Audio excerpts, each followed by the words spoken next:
Hazırsanız başlayalım. Abi otur.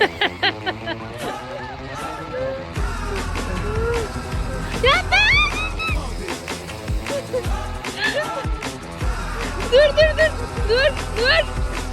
Tamam. Ay. Ya iyi ki video almışım ya. Söylesem inanmazlar bak böyle bir şey.